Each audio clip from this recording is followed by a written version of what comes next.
Yesu nashimwe mutangura igikorwa cyadufitanye hano tesaba begana hano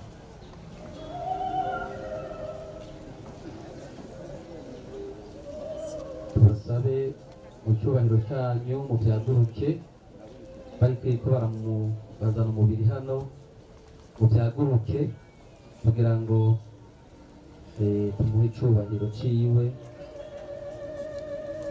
nuko yaragikwiye.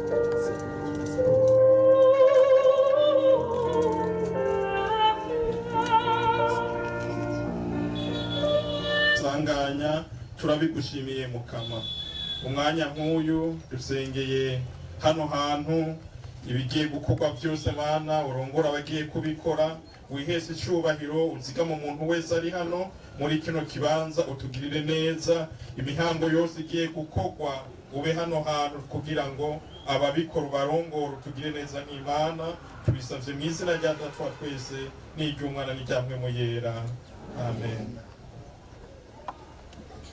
turaba ibidukikije birushizeho natwe kutwigisha rwose dutegura iyo tuja umuntu yamara mu rugendo iminsi yose afise yaja mbega iyo uja hameze gute kandi witeguye gute gushikayo uwacu yagiye kandi yagiye neza turiko turumva ibishinga ntahe bica hirya no hino turabona ko hari ibishinga ntahe bimeze neza nuko tugomba gukora imihango ijanye no guhambisha umubiri wapfuye. Reka mpamagare uri kuri porogaramu anyegere gatoya.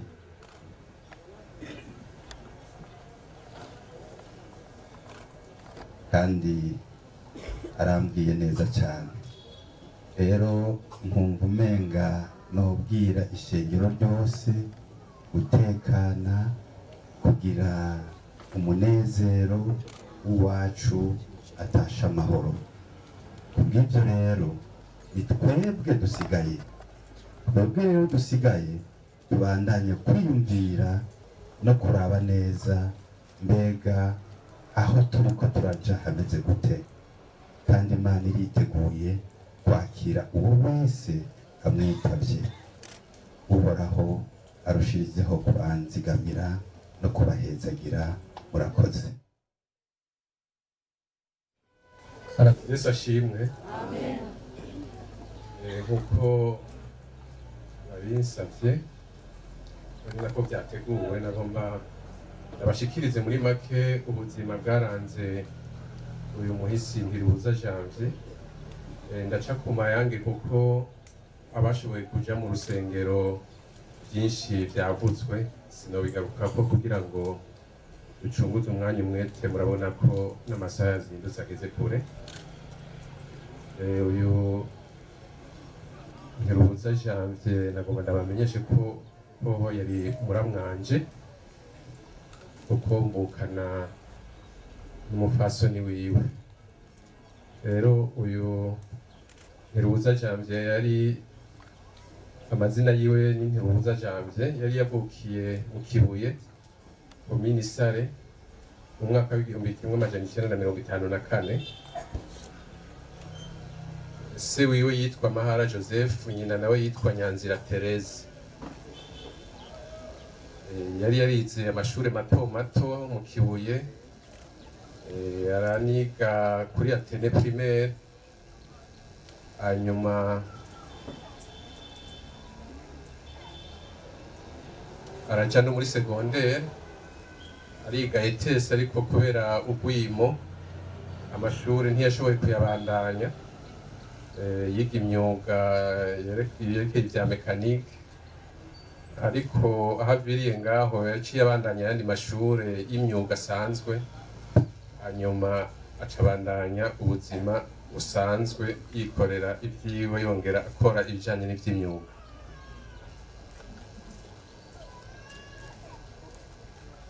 Mu bihe nk'ibi hari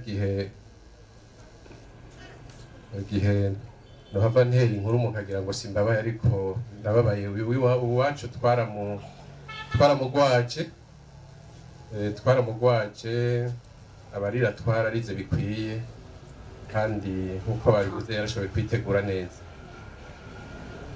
Rero mu mwaka w'igihumbi kimwe amajana 979 yaraje muhira iwacu, byasanga niragiriye intama, hanyuma arambaza ati mbega mushikawe nihari? Ni uwuwe ko ari benshi? Ati uwitwa Muhwagari. Hanyuma ati mbe woja kumumpamagarira? Hanyuma nca ndagenda aca mpa amahera 10 nca ngenda kumuhamagara. Rero sinari nzi bizokurikira ko nari umwana. Mu nyuma niho rero bahava bubakana ukwabo, aca acika muramwanje. Hanyuma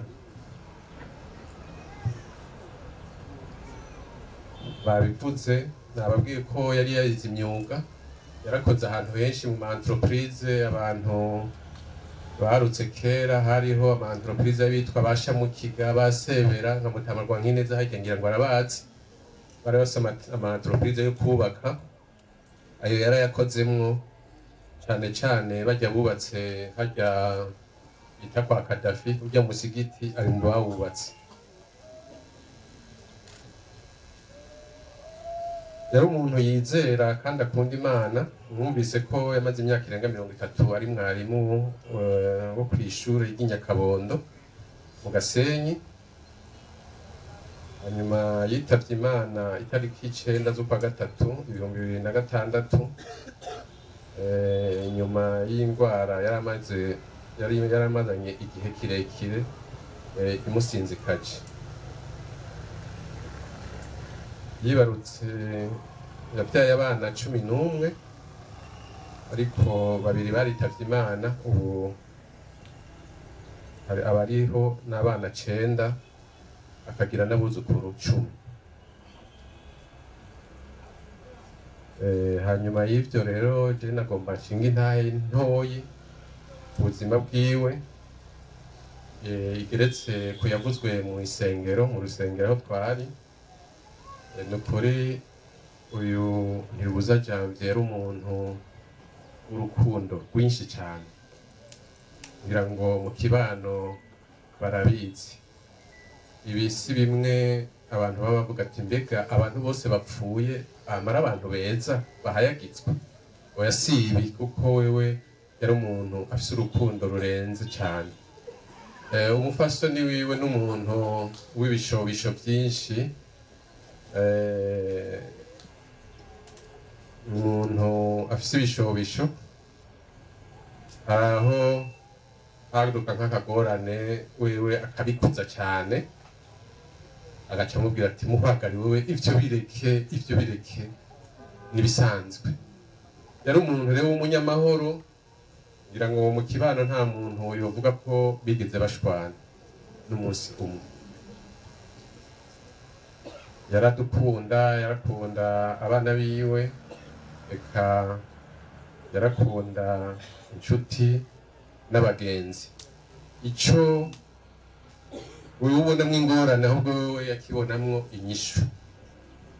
Yarafise ukwizera kudasanzwe, kuko nta kintu yabona ko kidashoboka. Ibintu wibagije ko ari ingorane, we yakubwira ati ivyo bizohera, wewe rindira gusa, kandi wasanga ibintu bitoye umuti. Rero sinobarambira, twovuga tukarara ngaho ivyiwe, ariko twovuga ko iragi asize tuzorigendera umuryango, cyane cyane ibibondo asize. Murakoze, Imana ibahezagire. Yesu nashimwe, ahabwe icyubahiro. ku by'umutware wanje ingene yagiye ukuri byabaye igitangaza, ariko yagiye yaduhumurije. Amen. Yagiye yaduhumurije, yagiye yatubwiye ati jewe mwihangane kandi mwemere ubugombe bw'Imana, ati kuko jewe nahawe ibihe byinshi cyane by'ukuri, twebwe mu rugo twarabyibuka, twaraharura tukumva yuko by'ukuri Imana yamye yarakoze ibikomeye kuva imbere y'igihe. N'Imana yarahevye iratwibwirira ati narazigamye kuva 72 gushika uno munsi, bimwe nivyo mumaze kwibonera, ati rero muhumure kandi Imana ikiravuga ati nzobafasha. Hari abana bamwe bari bashatse kuguma babambiye, ariko Imana irabengenga buhoro ngo nzobategura. Hama yarabateguye, irabategura neza. Abo twari kumwe nukuri barumva ko bakwiye kwemera ubugombe bw'Imana. Ico twaragishimiye Imana kuko twebwe twabona yuko umuntu adashobora kugenda mu myaka 70 ashoboye kuba yokora iyindi myaka nka 30, kuko hariho abagenda bafite imyaka 100. Twaravuga ati none imyaka 30, sogokuru papa wanje yagiye afise 100 n'ibindi, none iyo 30 ndayiharuye numva yuko umenga hari ikindi kintu coba cyabonekanye cyane cyabaye ibintu nk'ivyo. Ariko aratubwira toya, uko mwe muharura siko Imana iharura, ahubwo muhumure. Nukuri novuga ati jewe hamwe ndavyimviriye, novuga ati ndababaye, ariko nukuri simbabaye, ahubwo nahavuye kugira umunezero. Umunezero nawugize gute? Nukuri yari umuvyeyi wanje, naho nari mfise papa na mama, ntiyashobora yampanura nk'umwana wiwiwe, nk'uko musaza wanje yabivuze.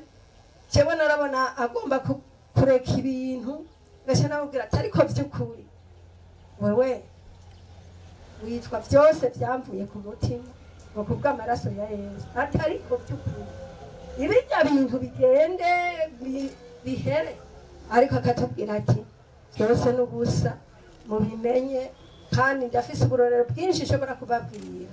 Nukuri ubwo burorero butubwiye twumva ko duciye duca bugufi tukemera aho yasize, naho twabona ko ari habi twaca tubimurekera ati nta kundi. Nukuri cyo ndakimushingira intahe, yaragwana urugamba nk'uwakijijwe, haba muri twebwe mu rugo, haba mu miryango, haba mu ishengero. Ntaho yigera yerekana ishavu, yavuga ati yose ndabihevye. Umwami rero nukuri yaradutunganije, aratwemeza neza ko dukwiye gushira hakwiye aho nawe yashize.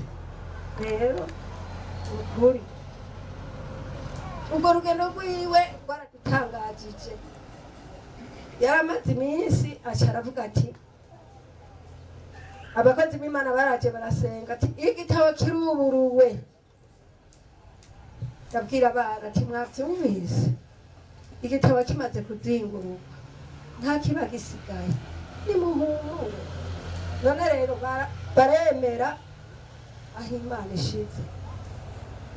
Tumaze kuvyemera twaramwegereye, turavugana neza, aratwitegereza neza, akomeye neza, aturaba neza, araneze umunezero udasanzwe.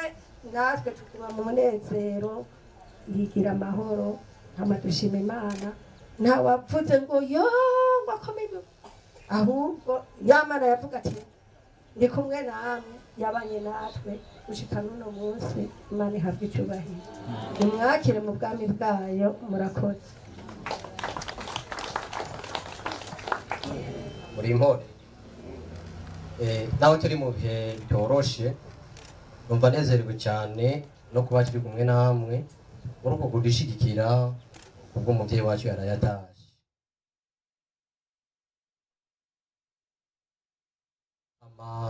Nta majambo menshi mvuga ariko nagomba kuvuga bike mu buzima twabanye n'umubyeyi wacu kuva aho nakiriye ubwenge meme no muri kahise kuko agenda atubwira kahise kiwe kuva bakituronka n'umubyeyi dusigaranye. Papa yamye arangwa no kutwicarika kenshi iyo hagize nk'ikibazo akatuganiriza nk'umubyeyi kama akamaturaga ko igihe cyose twaba twagize nk'ingorane mu muryango. Murazi ko ishika abana hakabamwe abana badahuza yamara umuhuza hagati yacu ibintu bikarangira bitunganye kuburyo atanu wamenya ko hari ikintu kigeze kiba mu muryango. Ikindi kuri papa igihe yaba ariho tubona turonse nk'abashitsi ntiyigera abaho yumva ko hahoze umushitsi mu rugo ko ashobora kugenda uko nyene umushitsi adafunguriwe. Yaragira umwitwarariko udasanzwe mu ivyo bihe mbere akumva ko neza naho yoba afise ibiki bitomuhimbara umuntu agiye adafunguye. Ikindi cyaranze ni umutima w'urukundo utagabanije uko nagenda mubona. Iyo hagize nk'ahantu yumva ko hari umuntu afise icyakena mu buzima yumva afise inzara n'inyota kubura ibyiwe byose ariko uwo muntu akagirane akaronka icyo umutima wiwe wifuza. Ivyo nabimushingira kintaye cyane narabibonye. Ikindi naco ni ukuri turakengukira umuvyeyi wacu yaraturetse kandi atureriye mu gakiza. Ndabwira abatoyi banje na bakuru banje ejo ntibyashika umuntu agatsitara mu by'ubuzima na cyane cyane mvuga mu byo urugendo rwo kuba mu Mana. Ntuzuvuge ngo umuvyeyi ntiyari yarakuretse cyangwa ntuzituze uvuge ngo umuvyeyi ntiyaturereye mu gakiza. Bize bikurabe n'agatwe kawe ariko ndabahamagarira twese kumva tuzokunda Imana naho twaba turi mu bihe bitoroshe tuze twame twibuka ko umuvyeyi yaturaze iyo jambo. Papa nta byishimo muvuga ko no kuri benshi bagiye barabivuga. Turashimira umuvyeyi wacu, turashimiye papa cyane kubera tureze akaturira mu gakiza. Umuvyeyi warakoze cyane watwigishije byinshi nicyo cyabigendera ntituzovuga ngo umuvyeyi yatureze nabo ya umwami nta kwakira kandi warakoze ku gikorwa cyiza wadukoreye n'amaguhe cyicaro cyiza. Darangije ndabashimira cyane ingene mwashishikaye kubana nacu. Mwarabitweretse kenshi mu gihe byagiye birabaho mwarakoze cyane. Ubundi muntu numva noshimira unkunde ndabivuge kenshi na kenshi ntibikunze kuba ko umuntu avugira nk'ahantu nk'aha haba hariho abantu benshi bagiye barafasha mu bihe nk'ibi ariko turafise mwabonye uyu mupapa murabona ko twambaye kumwe si ukuvuga ngo n'umuhungu papa yabyaye ahandi oya haba namba ariko ni mwene wacu kwa mama dogo. Uyu twebwe hariho abahungu tudakunda tuba turi muhira yarabaye mu gishingo cyacu. Papa yasize atubwiye ati mu gihe mwe mutahari bana banje mwene wanyu kwa mama dogo wanyu yaba yahabereye mu gishingo mama mwiza gica warakoze cyane ugafe kubana nacu mu bihe bitari byoroshye. Kenshi uko wabikoze none hora navyibuka umuvyeyi yaradutumye tugushimire cyane murakoze cyane.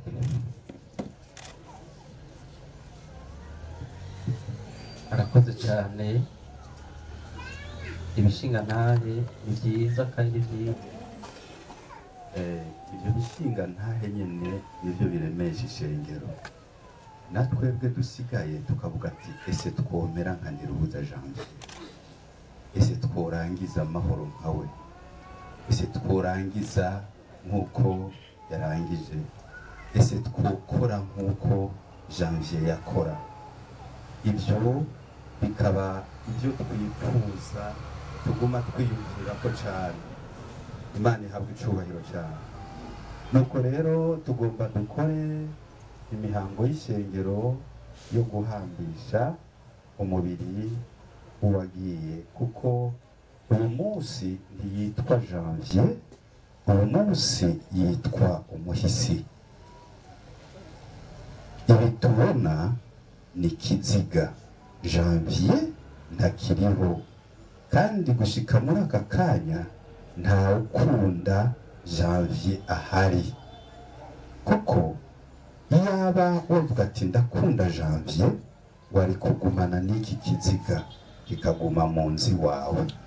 Ariko kubera ko wamaze kubona Janvier siwe, ikiziga ni ikintu cyo kureka tugashyira ahantu gusa. Imana idufashe cyane. Ariko Janvier ubwiwe ntakiriho, yabaye umuhisi, yahinduye izina, yitwa umuhisi Janvier. Kandi umukunda kudusumba niwe yamutwaye. Nayo twebwe dusigaye twiyumvira ibyo yadukoreye akiri muzima, akicitwa Janvier. Imana idufashe cyane. Tugire ibyizigiro, uwo wese azorangiza amahoro ko azobona Janvier. Imana idufashe cyane.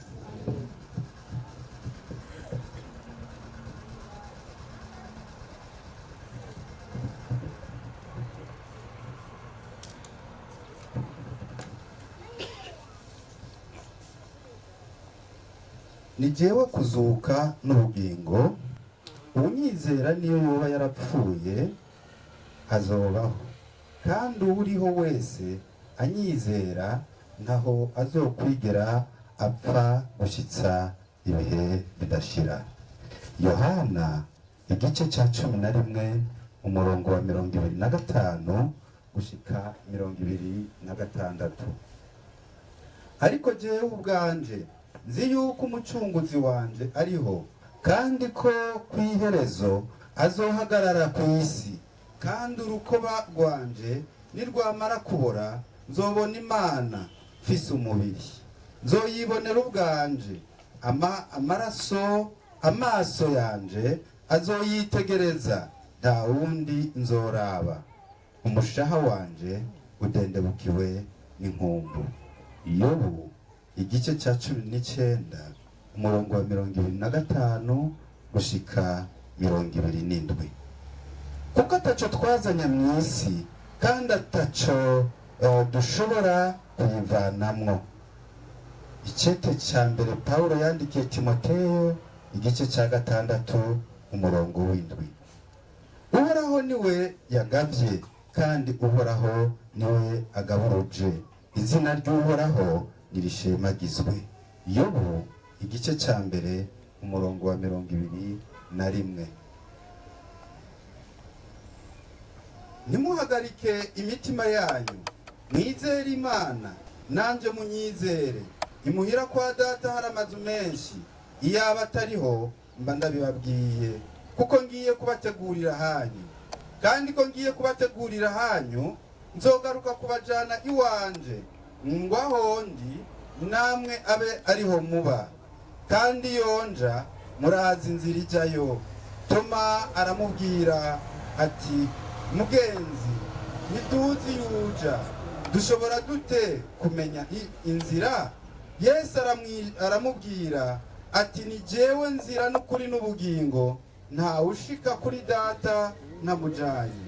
Yohana igice cya 14 umurongo wa 1 gushika ku murongo wa 6. Tubasabe mushire uyu mubiri iyo wavuye. Na cha kusema, machozi yanadondoka kimya kimya,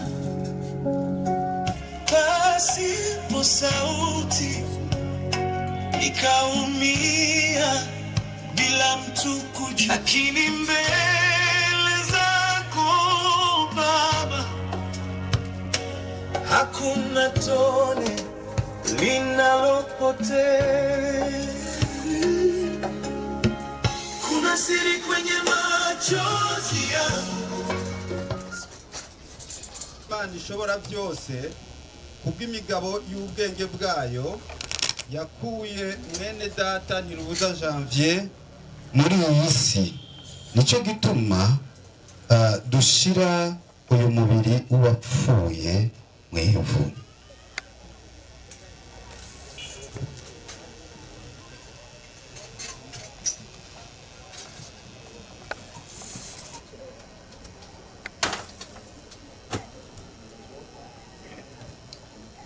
Wavuye mu ivu uzosubira mu ivu, niko ijambo ry'Imana ritubwira.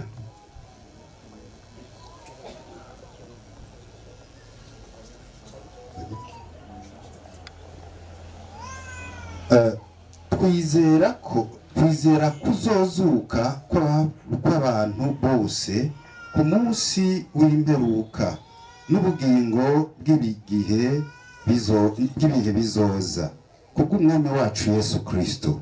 Azogaruka mu bwiza bwiwe bw'icyubahiro gucira abari mu isi urubanza. Isi n'ikiyaga bikagarura abapfuye muri byo.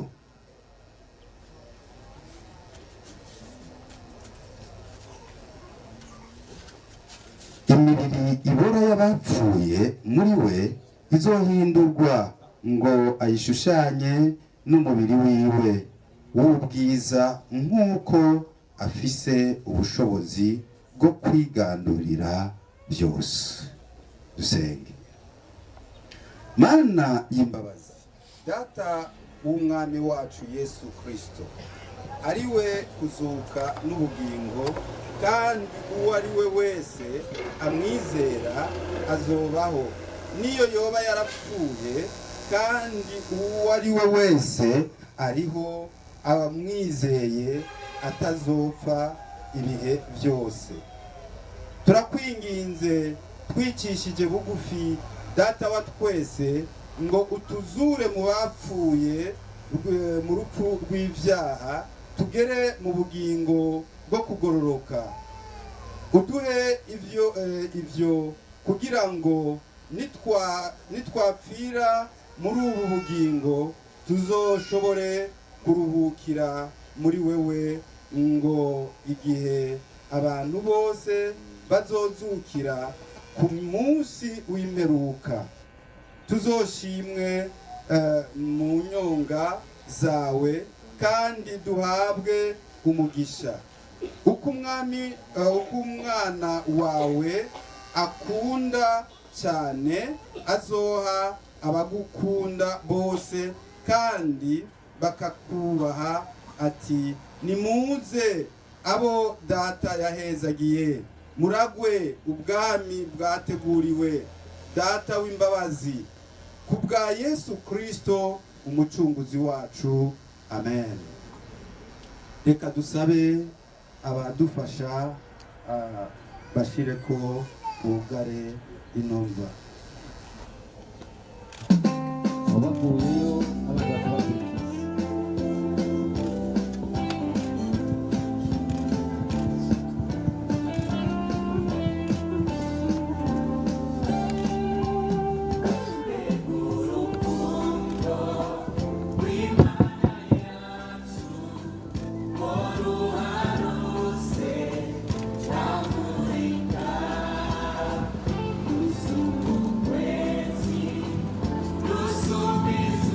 Yes.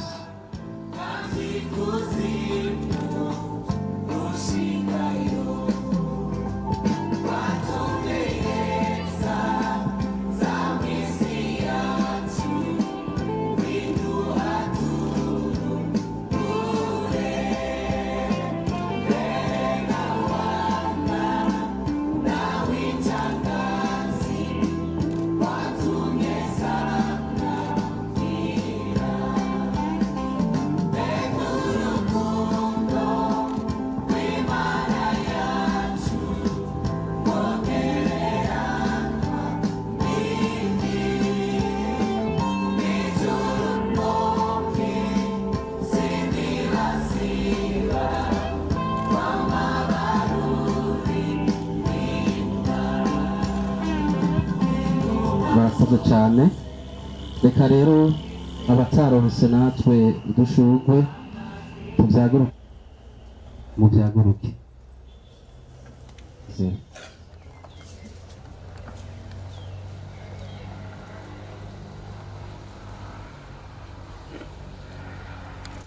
Reka rero subize porogaramu abo baposhurwe aza gukurikirana gukora iki gikorwa.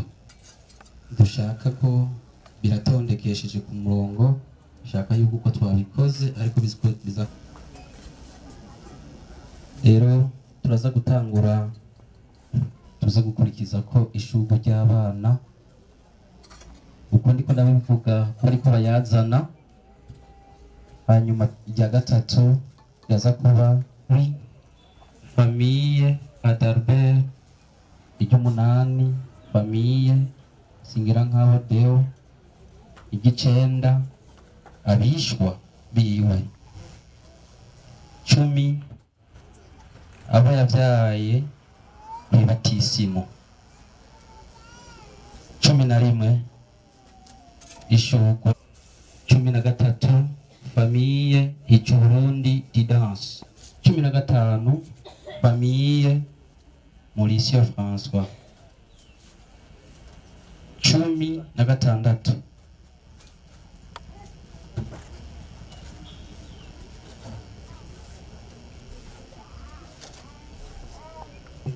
Nyakabondo 20 abasenzi 21 Fraternité Ntahangwa 22 abakukuruke bo mu Nyakabondo ari w'abanyeshure n'abakozi Nyakabondo ba Nyakabondo 24 abo mu muryango wa Yesu. Uko niko amashurwe aca akurikirana, turaza kubiyibutsa kugira ngo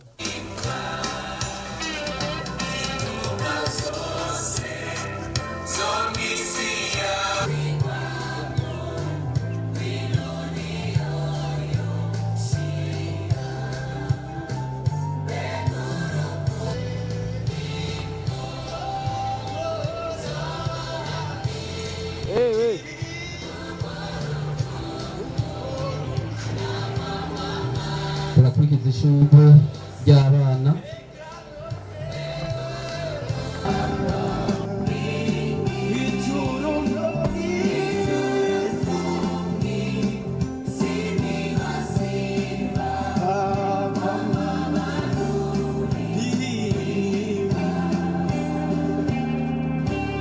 Aca baritegura ishurwe y'abakwe Leonidas.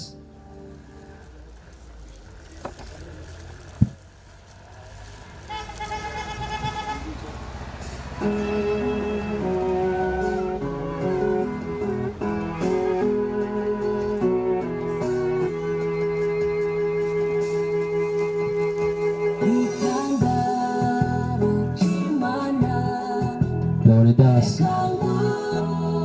ishurwe y'abuzukuru nabo bace bitegura abuzukuru.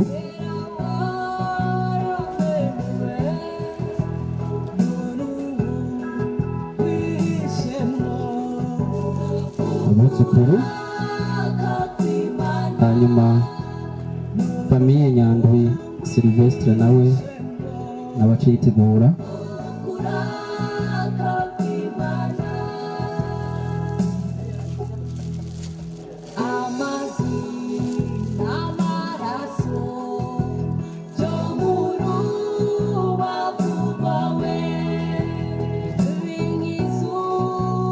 Abakazana ishurwe ry'abakazana nabo bitegura.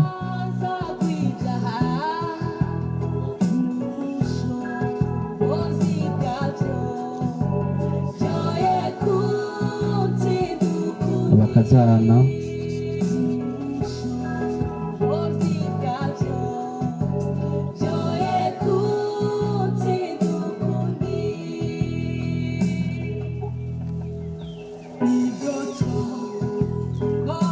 hanyuma haca hakurikira famille Adalbert,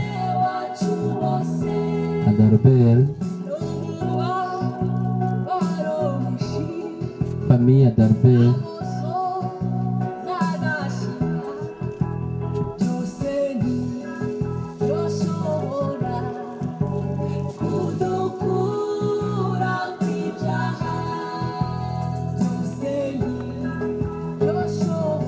hacakurikira famille Singirankabo Deo,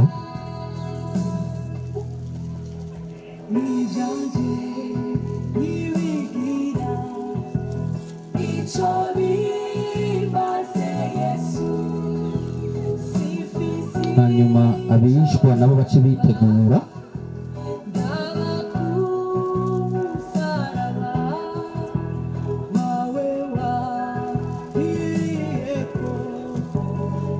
abishwa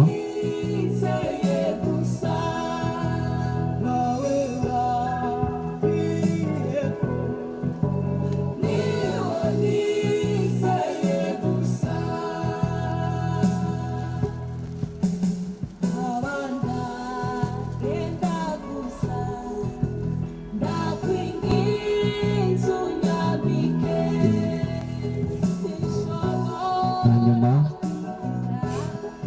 abo yavyaye ku batisimu, abo yavyaye ku batisimu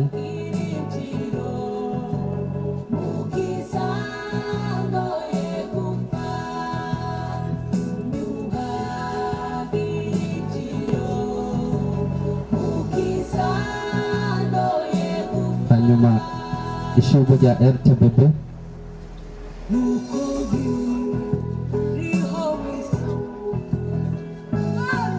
RTBB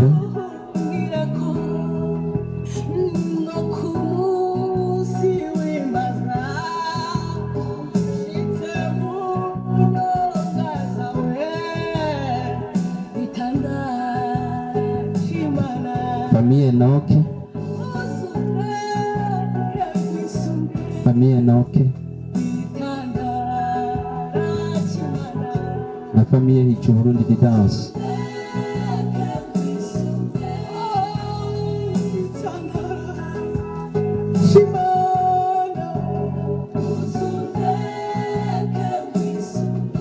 famille Hicu Burundi Didance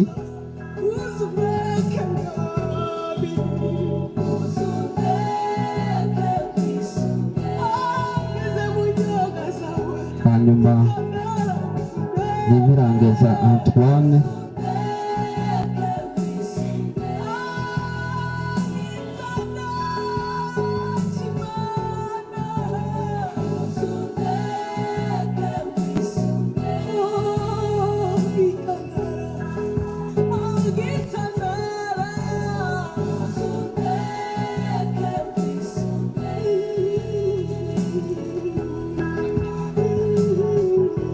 famille Ntunzwenimana Emmanuel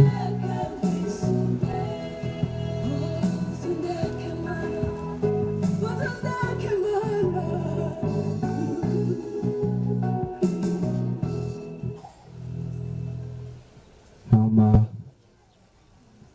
famille Mauricio François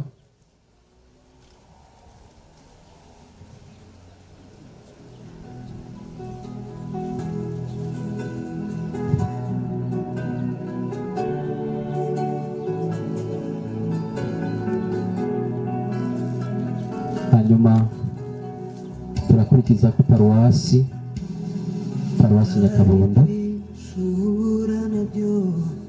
paruwasi Nyakabondo aho n'abarimu baje bajyana na pasiteri ndetse n'abaje n'amabishoboka. Karama paruwasi na nyene Karama na nyene icyo yitegura muraraba imbere wa pastori kugira ngo babashire mu cyuma sezere mu muvyeyi mwakoranye. Paruwasi Karama tekereza augiye ikagukomeretsa umutima ya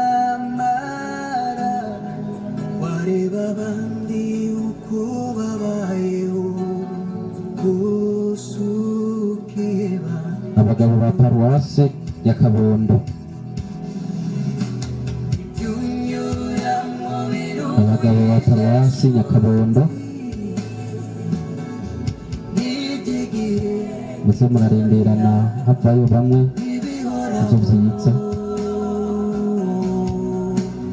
Ibigatume uteshuka ngoreka Imana, Mana idahemuka. Abajenama ba paruwasi Mukarombo abavuyeyo n'amabasenzi Yasezeranye kwizabana nawe no mu bihe nkaho ritinda ntago rizahera. abasenzi nabo bace begereza Agahinda ka buri munsi mu mibereho gatuma tubarindire kuko abasenzi nabo n'umenga ni benshi. n'abandi mujya musengana N'abaserukira abandi si ukuvuga yuko ibyo wibuke ari bose ariko n'abaserukira abandi. hari inshuti nyanshuti Muraraba mwitange neza abafata agafoto kwakunda ukanguka ukicara ku muzoza muravyibuka uwo mwasengana umutwe mu biganza yibereye ahandi hantu mu kibanza ciza. Hasigaye ko namwe mwitegura. Rero fraternite ntahangwa.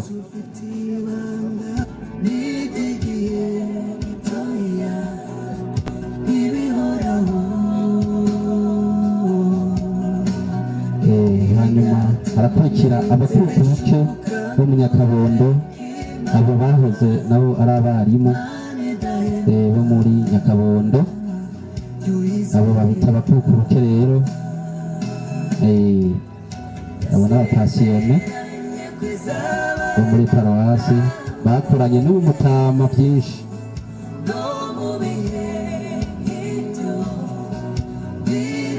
Muhari w'abanyeshure nabo ntibasizwe, bavuze ati mutama niwe yatureze aturoresha ijambo ry'Imana, burya ntiyareze gusa abana biwe mu ijambo ry'Imana, n'abo barimwo abo mu muryango wa Yesu rya nyuma kandi riciye ry'ubugara. Murumva ko ari ibintu byiza, nabo bamuragije Yesu kuko Kristo.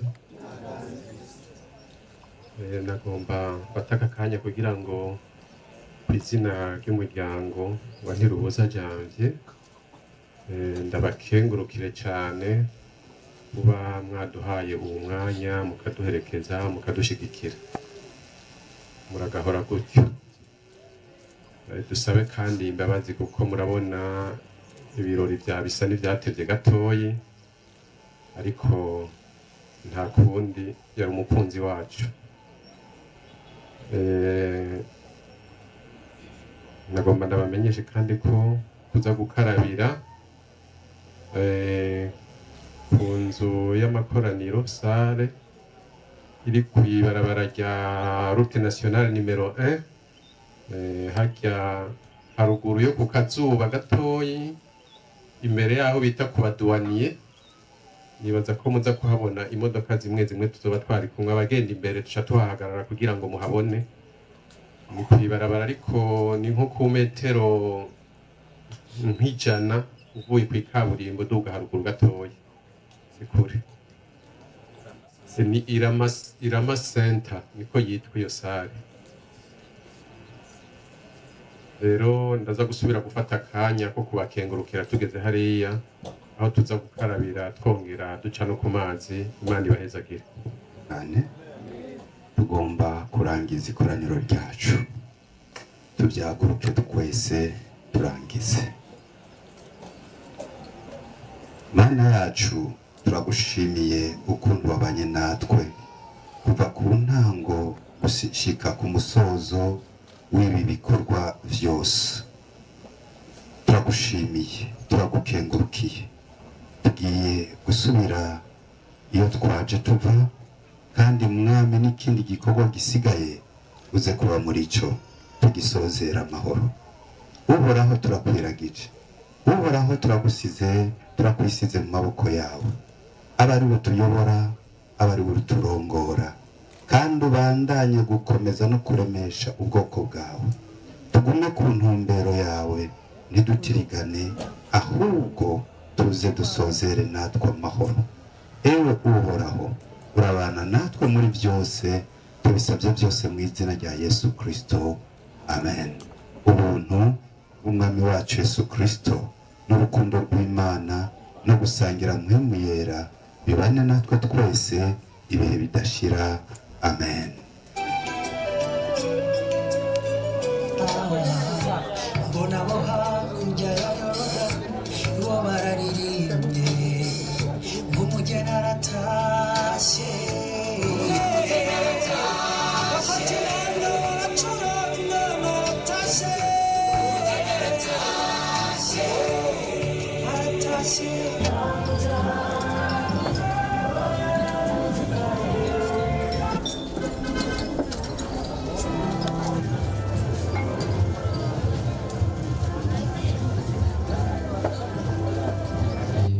nk'uko Imana yatunze ikadushikana hano.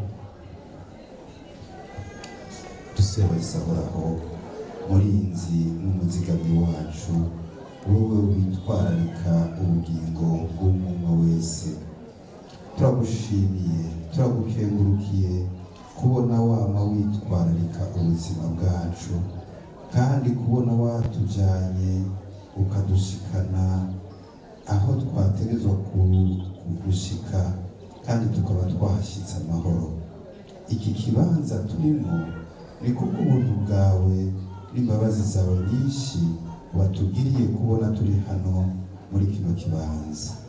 Ewe uhoraho, data w'imbabazi, murinzi n'umuzigami wacu, wowe utanga ibikwiye n'ibibereye, turaciye bugufi imbere y'inyonga zawe, tugushimira tugukengurukira rwose ukuntu wabanye natwe, kandi twongera tugusaba n'ibiri imbere byose muri iki kibanza twicariyemo, mwamuze kubana natwe, ibikoreka hano byose uze kubibamo, maze ugira icyo agutse wese mwamubane nawe, kandi ubimuharure ko kugororoka.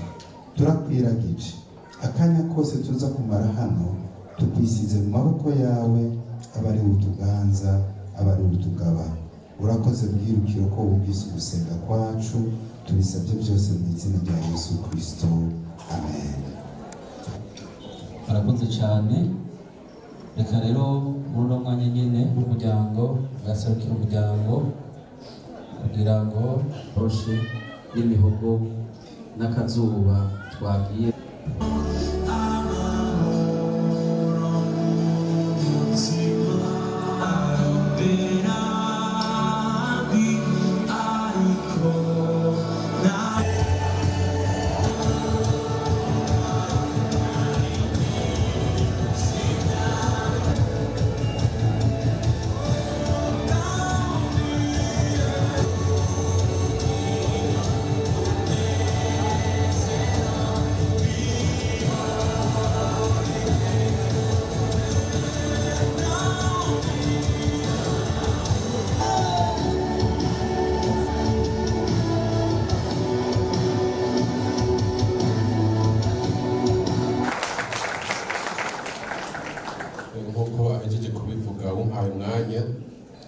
umwanya wo kubakengurukira kuko mwaje kudufata mu mugongo.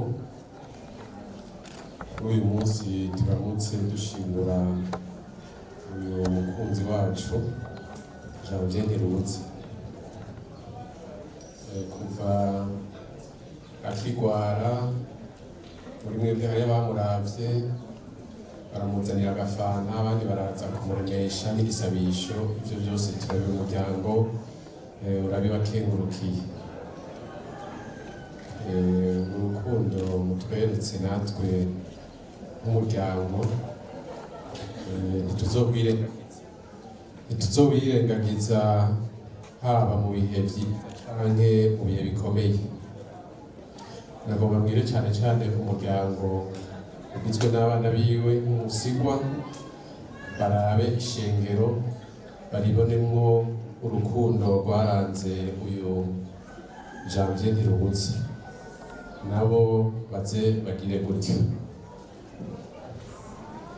Nabivuze kandi murabizi, yitavye Imana igenekerezo rya 9 z'ukwa gatatu uyu mwaka. None uno munsi turi itariki 17, ni ukuvuga yuko haheze iminsi 8, haheze iminsi 8 tumugandariye. Nakaryo rero kuko abantu basubira mu kazi, kuko iminsi 8 umuntu amaze iminsi 8 ataca akora abahovye vyinshi. Uno munsi rero turakaravye nk'uko umugenzo w'ikirundi ubitegekanya. Tuvuye gushingura umuntu turakaraba, ubu rero turakaravye. Ariko kandi umugenzo w'ikirundi uriko uratera imbere, ubu tuciye tugira ko twongera duca ku mazi. Hakaba rero hasigaye urubanza rumwe tuzobanza gutegura neza, turubamenyesha ari narwo rwo kuganduka. Naho nyene nk'uko twabikoze tuzoheza tubibamenyeshe, mwongere muze kudushigikira kandi turazi ko muzotwitaba.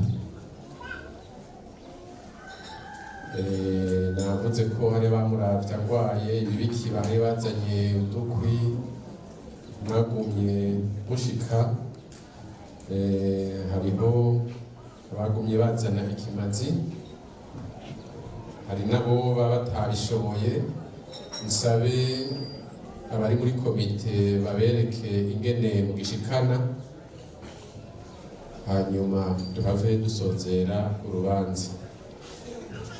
Nkaba rero nagira nsubire kubakengurukira kubona mwaduhebeye uwo munsi wose mukaza kudufata mu mugongo. Imana ibahezagire, murakoze. Tubandanye n'ibikorwa byacu, ariko mbere yuko tubandanya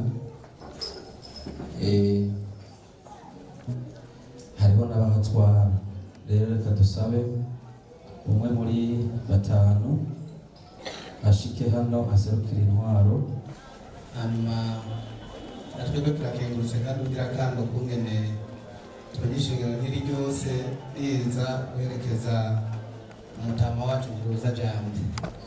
Imana ibahezagire, bongereza imigisha kandi ze kubazigama no mu nzira. Amiga isigaye umutama yamaze kukivuga, cari co guherekeza ku muryango. Izina kuryubaka biragoye. Iri shengero ryose mubona hano Ntirubuza mwumvise ko byamutwaye umwanya muremure kugira ngo haraho isinzi ry'abantu nk'iri rimukurikira. Namwe rero muze mugere mu kirenge ciwe, azoba habaye ikibazo muhashike, ahabaye urubanza muhashike, kugira ngo namwe muze mubake izina nk'iri rya mutama. Imana ibahezagire. Kugira ngo bibandanye bigenda neza, duca dusaba rero muri umwanya hari ama-envelope mubona ariko barasirikira, muce mutora kugira ngo muze murashiramo. Hanyuma ufise agaseka aca kazana agasimbo agashire hano kugira ngo duce dushiramo. Hanyuma nyuma y'ivyo duhejeje turaza guca duhereza uza kudusengera kugira ngo aturagize Imana tuze kugenda dushike amahoro mu mihana yacu. Sawa n'ivyo, hanyuma DJ naca bandanya akazi.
baragenda duce dusaba pasiteri nawe avyagombwe kugira ngo adusengere yongere agire n'ico atubwiye kaze. Ijambo nyamukuru ngomba kuryerekeza ku basigwa. Janvier yari umukozi w'Imana. Janvier yari umuntu twese mu ishengero Methodiste Libre twemera, kandi yabaye hafi y'ishengero cyane. Yabaye umujyanama, araja mu bwari mu burongozi akomeye. N'ishengero nka Paruwasi Nyakabondo yakoreyemo cyane. Dusaba ko niburi mu bana biwe bogira uwugera ikirenge mu ca Janvier. Kandi akaba ashobora gukurikirana n'ibikorwa Janvier yagiye arakora mu buzima bwiwe. Nka wa mugani baca ngo n'umupfizi itendera nka se. Ese ishengero ryoronka uwo bocira uwo mugani, vyoba vyiza cyane, kandi ishengero ryonezerwa rwose mu gihe ibikorwa vyogenda uko Janvier yabikora, vyoba vyiza cyane. Kubw'ivyo rya kabiri no gushima nk'uko abandi bose bagiye bashima, ishengero Methodiste Libre Paruwase Nyakabondo irashimiye cyane abo bose babandanije kuba hafi y'uyu muryango no kubaremesha. Ico turakibashimiye muri rusange. Hanyuma ibisigaye umwami Imana abongera umugisha, abazigame, abazitirire, kandi nkumva kubasabira nsaba cyane shimitse yuko mwogira iherezo ryiza. Icyo nicyo ndabasabira, icyo nicyo nifuza. Twese tugize iherezo ryiza byoba byiza cyane. Imana ibongera umugisha, murakoze.